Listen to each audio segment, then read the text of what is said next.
I assume that I have the right to remove the mask here. So, dear colleagues, I wanted to ask you to come to draw your attention to the fact that our Western colleagues, unfortunately, once again raised, as any other business, the question of events in Tshinval in 2008. We consider that this is only their phantom pain, and that an independent Abkhazia and South Ossetia is the reality which cannot be ignored.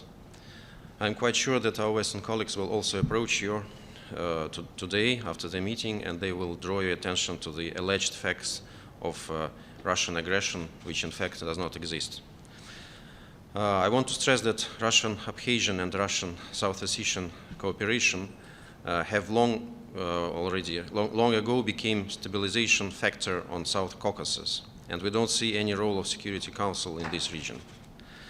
We consider it important that Georgia, South Ossetia, and Abkhazia continue discussions in Geneva for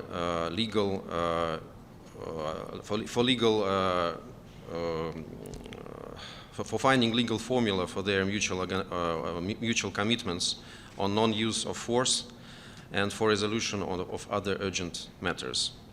It should become a reliable guarantee of non-recurrence of Georgian military adventures, which were directly or indirectly encouraged by some of our Western partners in 2008. The criminal acts that were committed by Saakashvili regime, like bombing of sleeping Tshinval, should not repeat.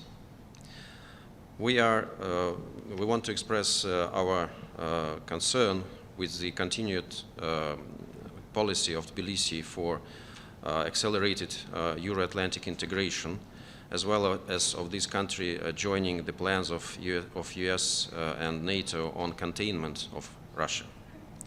To conclude, I would like to stress that in Russia we always distinguished between the criminal regime of Mikhail Saakashvili and Georgian people. We are ready to normal relations with our two countries to the degree to which Georgian side is ready to that. And we also hope that the common sense will prevail in Tbilisi, and our Georgian partners will build relations with their neighbors, taking into due respect the balance of interests. Thank you very much. If you have any questions, please. Everything is clear? What's your position about the attack on the tanker in the Gulf area? Do you think this is a matter that the Council should address, and when would be that? We're still studying the details. There is a lot of conflicting information, a lot of highly likely analysis, which we totally reject. So we need to establish facts, we need to see, and we need to rush to any conclusions or actions without having proofs of what has happened.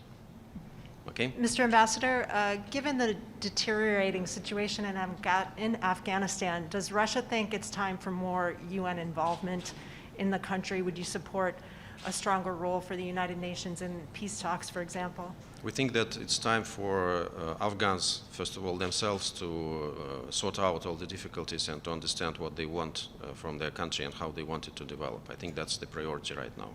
But can they do that on their own? Sorry? Are they capable of doing that right now when they're fighting against each other? Well, Do they don't need you help? respect Afghans? I think they are wise people and they will find a solution. Okay? Mr. Ambassador, on two other hot spots in the news, do you foresee any Council discussions on Myanmar or on Tigray? Well, we discussed this issue recently. I know that as far as Myanmar is concerned, there will be a number of very important meetings of ASEAN in this month. So we are very eager to learn their results, and we think that ASEAN should be playing the priority role in helping the Myanmar parties to come to a solution. That's why this is the way we analyze this event. Tigray, of course, is preoccupying. Again, we are seeking to get more information.